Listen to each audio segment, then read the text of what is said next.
Doctors could be on the brink of a breakthrough. Migraines. How to control them. Tame a migraine. A severe migraine. Throbbing, recurring headaches. Given all the noise, navigating the migraine experience can be confusing and scary, but you do not have to do it alone. Welcome to the Migraine Guy Podcast, the official podcast of themigraineguy.com and theheadachereview.com. Now, here's your host.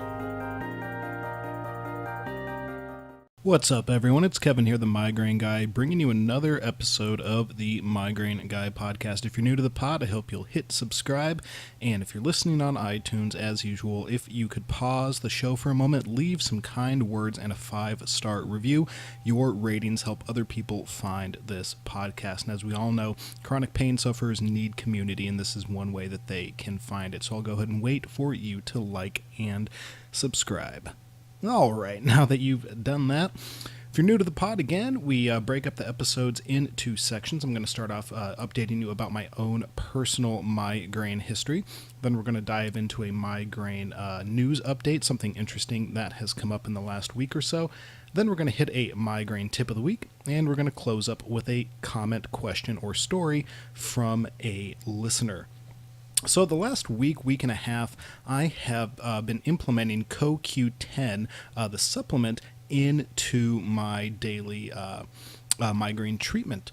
So basically in the morning, I take a 100 milligram pill, and then in the evening, I take a 100 milligram pill. The last podcast, we had started talking about some the benefits of CoQ10, at least some of the potential benefits for migraine sufferers. And the 150 milligram mark was about where a lot of the studies are in terms of testing, seeing how that works with migraine sufferers. And so I went ahead and am doing 200 milligrams, 100 in the morning, 100 in the evening, just to see, until the bottle's empty, just to see if I notice a decrease in my migraines. Now, it's only been, like I said, maybe a week and a half that I have been using the CoQ10. But in that time frame, the first 3 days, I had some pretty crummy migraines, just like I usually do. My typical migraine week is about 3 to 5 migraines in that kind of 3 to 5 level pain. And the first 3 days after starting CoQ10, I noticed it was just par for the course, another day at the migraine office. But then I started noticing, I'm noticing now that my migraines are actually becoming a little less frequent. Maybe instead of about 3 to 5, I'm having like 2 to 4 over the last week, which of course doesn't at all have to be due to the CoQ10. It could be due to a variety of other environmental factors or hormonal factors in me, or dietary, lots of reasons that a week is not a sufficient amount of time to test the CoQ10, but it is coincident that since I've been on the CoQ10 regularly and supplementing my body's natural levels with 200 milligrams, I am noticing that my migraines have slowly decreased. So hopefully this is because of the CoQ10, and hopefully we will see my migraines continue to lessen over time, even if it's not because of the CoQ10, right? Just want those migraines to go away. But it is interesting. It's one of those things where you notice your migraines going down hopefully because of something new that you're trying. So definitely gonna have to wait and see, but does get your hopes up just a little bit. So that's what's been going on. I have also been finishing up all of the somewhat torturous choosings of new insurance for the upcoming year. This year, employment-wise, has been not normal, and so insurance has been a little hit and miss at times, and relying on some emergency plans that don't really cover anything, but you don't want to have to go bankrupt if you do have to go to the ER, so you get an emergency plan. And so finally, at the tail end of this transitional period, and so I'll have normal, decent insurance at the beginning of 2019, January 1st of 2019, the new insurance kicks in, and so I'll be able to start talking more with my neurologist, start talking more maybe with a headache specialist who is in town, maybe get a combination of supplements to use, feverfew, CoQ10, magnesium, etc., in addition to discussing maybe Botox and or one of the CGRP medications, because the standard medications for for your migraine prevention really just haven't worked for me. I haven't tried all of them, of course, but I've tried each family of medication at least a couple of times, and it just has never been the answer. Now, there's a variety of things you can do: up the milligram dosage, and then wait another 4 weeks, 8 weeks, and see if that helps. Try a different milligram dosage and a secondary medication to go with it. I know there's a lot of prescriptions that you can combine and adjust milligram dosages with that do help. And that, of course, is great for the people that it helps, but it's also a very long process to engage in. And if I could kind of cut through some of that with, one of the more likely to help medications on the market, like, the Botoxes or the CGRPs, then I would like to just cut to those and not have to go through the, various levels of amitriptyline and propranolol and all the other stuff in order to get to a better spot with my migraines. So that's kind of where I'm at. That's a little bit of what I'm looking forward to in the next few months. It's also kind of where I'm at over the last week or so. I'll definitely be keeping you updated on the CoQ10, because I know that supplements that do actually help migraines are helpful to other migraine sufferers, because supplements are generally inexpensive and the risks are fairly low.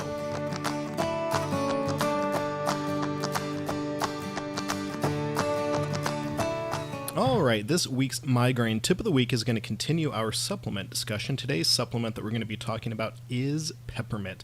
Specifically, peppermint oil is the primary thing that has been tested about peppermint in the studies that have been done, as well as anecdotal evidence from doctors about it. And so you can get the oil in a variety of options. You can get it in a gel capsule, of course. You can get it in teas. You can buy the oil as a concentrate, and there are lots of ways that you can get it. So anything that will have peppermint oil in it is going to be the kind of thing that you might want to consider adding to your migraine arsenal. Now, of course, the tea is probably the easiest way to get it, because teas are everywhere. Every grocery store, lots of convenience stores around where I live anyway, they all have tea, and lots of them have peppermint tea, and so it's very easy to get it.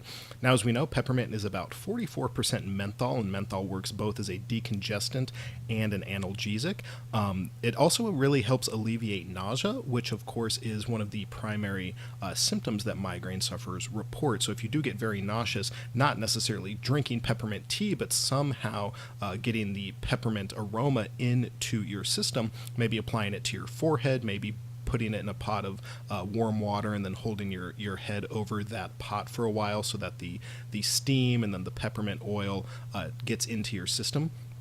Something like that can very, very drastically reduce your nauseated symptoms with your migraine. And as everyone who has ever thrown up with a migraine knows, migraines are terrible. Migraines while puking are much worse. Now, of course, some things to consider. Of course, your age is going to kind of restrict when you can have peppermint and not. Peppermint isn't usually recommended for very, very young children. Additionally, if you are pregnant, you might want to talk with your doctor about whether or not peppermint is going to be something you need to worry about. But on the whole, peppermint is a very low-risk supplement to add, and it's quite easy to get a hold of without some of the worries that other supplements have, whether or not you're actually getting what's on the label. For example, if you were to buy, say, magnesium or feverfew or something like that, peppermint, you can pretty easily detect it when you smell it, and so it's kind of a hard thing to fake when you're buying it. And so if you don't have, a ton of extra money in the budget this month, you could probably get a hold of some pretty cheap peppermint and be fairly confident that it's going to be what you want. Now, of course, there are places out there that have additional tools that you can use with essential oils of various kinds. For example, friend of the show, LaPixieWellness.com has a little pendant that you can wear around your neck that is made of, I think, some sort of volcanic rock, so it's very porous, and so you can apply essential oils to the pendant and wear it around your neck. And as the little volcanic rock does two things: one, it is porous, so it absorbs the oil quite well, but because it is an essential oil, it's going to dissipate into the air pretty easily, and since it's around your neck, it's going to dissipate upwards into your face, and into your face. It's going to dissipate upwards towards your face, and so that means you're going to be inhaling the peppermint oil slowly but consistently. And this is one of my favorite tools when I have a migraine, is to apply some essential oils, whether it's eucalyptus or peppermint. and have that around my neck. It has, the added benefit of just making me smell good, so that's a good thing too. But it also just has this kind of relaxing and calming effect on me that I really do need when I'm in the midst of a fairly painful migraine. And so this is, a very simple treatment. Now, of course, peppermint isn't the kind of thing that's going to work as a reliable abortive. It's not a preventative. It's just another thing to add into your arsenal to help reduce, even by just a few percentage points, the pain that you're in. If you can have 5 things that reduce your migraine pain by 2%, overall that's a 10% pain reduction. And so these little things, if you compound them, can add up. So I'm not trying to make peppermint out to be the best thing in the world for your migraines, but it's something you can add to help reduce the overall discomfort that you find yourself in. So if that's the kind of thing that you are looking for, you can go find some peppermint in the store and let me know how it helps your migraine next time you get one. Just hit me up on social media and let me know. And if you have peppermint products, something that I didn't mention, please let me know that. Also, feel free to tag me with the product. And you can go check out lepixiewellness.com. She has lots of great stuff over there, lots of peppermint items, as well as other essential oils and various tools to help reduce your migraines in a way that doesn't require a prescription. So that's real great. Now let's get to your migraine. Where are we going? Let's get to your migraine listener comment, question, or story.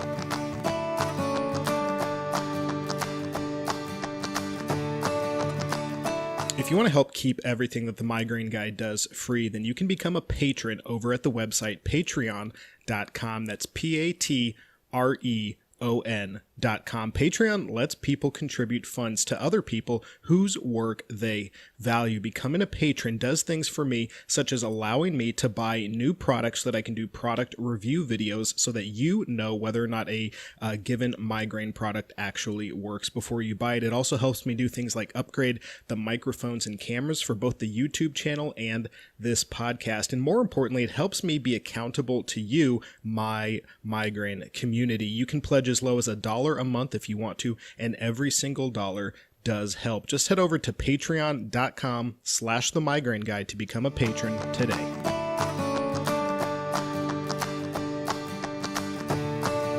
All right, this week's migraine comment, question, or story from one of our migraine podcast listeners comes to us from Facebook. Now, the person who was talking to me did not ask me to keep their name anonymous, but I'm going to keep their name anonymous just to be safe, because there's some sensitive information that she conveyed to me. So, as we know, there are lots of CGRP meds being developed right now by various pharmaceutical companies, and that entails that there's lots of testing that goes on. Now, lots of the testing, for example, that Aimovig had published, and lots of the research that we were told about at things like the Migraine World Summit and from some of the various migraine specialists who were very excited about this medication, was that it had very, very low side effects, that it was very, very effective, that it helps, a large amount of migraine sufferers in the studies, and that we should all be very excited about its use. And that was kind of the hype surrounding the launch of the CGRP meds. The person who reached out to me this week actually wanted to inform me that she had actually been part of one of these initial Aimovig studies, and had actually suffered some very serious side effects in the initial stages that she was involved in with the trials that they were conducting. And so this really is just, it's not a warning about the current Aimovig medication, because of course the current Aimovig has very, very low side effects and all of the kind of good stuff that we would want the FDA to require of it before it goes out for doctors to prescribe. But in the initial stages, there can be some very, very dangerous side effects, some really troubling side effects, things like hair loss, mood swings, as well as other things. Weight loss or weight gain were fairly common as well from people that I've talked to. And so one of the things to keep in mind is the reason that this person was reaching out to me was that if you are getting excited about these CGRP medications that are in development and you want to try to help help the research process by signing up for one of their studies, which you can do at various places. I think migraine.com is one of the main sources that they use to recruit people for these studies. You just need to be aware that it's probably not going to just be a walk in the park if you're in one of these trials. You need to be prepared for some fairly serious side effects. Now, as these side effects come up, they do prescribe secondary medications to help address them.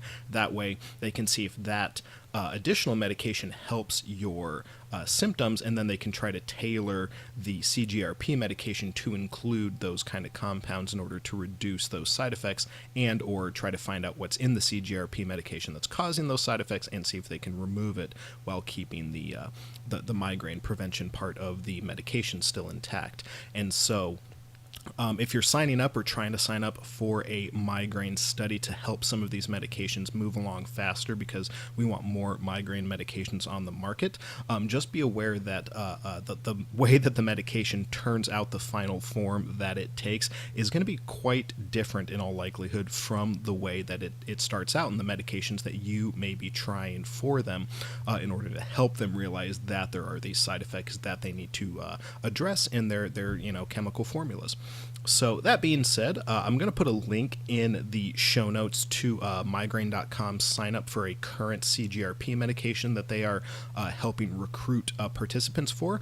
And so if you want to be part of it, hopefully this hasn't scared you off too much, but if you want to be part of it, you could go ahead and sign up. Now, they do, of course, offer, typically, at least in these studies, some kind of compensation, whether it's gift cards or cash. Usually they stay away from cash, because if they do cash, I think they have to require everyone to fill out tax forms, whereas if they use gift cards, there's a different way that they can file their taxes, that they're not having you listed as either an employee or a contracted specialist or something like that. So you usually receive some sort of compensation in addition to the fact that you're helping further migraine research. But of course, if you're on that kind of bleeding edge, that cutting edge, there's of course going to be some side effects that may crop up, and they will of course have you sign a waiver and stuff like that before you actually sign up that lists some of the possible side effects. But of course, reading it on paper and actually experiencing it can be quite different. So just make sure that you go into it with a very clean and clear mind. Don't hope that this medication is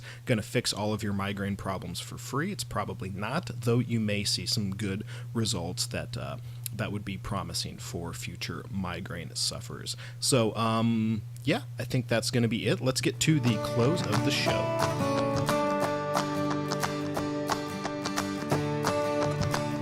All right, everyone, that is going to wrap it up for this show. I know I've been saying for a couple episodes now that we are going to get some interviews going, and our schedules have just been hit and miss, both because work has been extremely busy for me, both teaching as well as side jobs that I've been doing in order to raise some of that extra holiday money.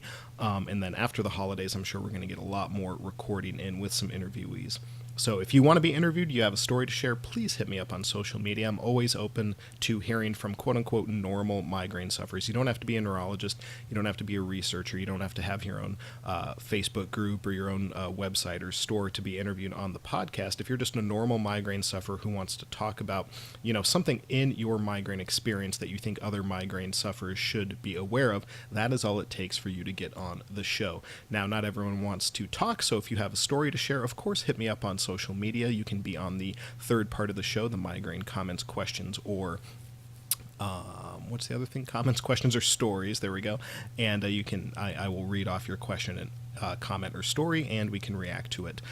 So that being said, as I close every show, I just want to remind you that if you are feeling isolated, you're alone, your boss, your friends, your spouse, your significant other, your friends, your family don't understand. They think you're faking it. They wish you would just take some Excedrin migraine and get over the pain, or that you're just kind of a baby who can't deal with it and it's isolating you. You don't have to feel isolated. I have a Facebook support group.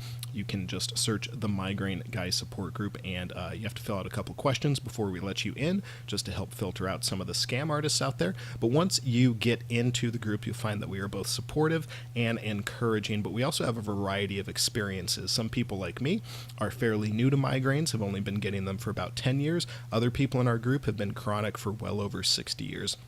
Some people have had surgeries, some people have done Botox, lots of people have done CGRPs, as well as a variety of other medications. Some people are mothers, some people are children, some people are teenagers, some people are, on disability. We have all sorts of people who you can ask questions to and get really, really well-informed and sympathetic and empathetic responses to. So if you need that, just search out the support group, and you don't have to be alone, because as I close every show by saying, I just want you to know you are not alone.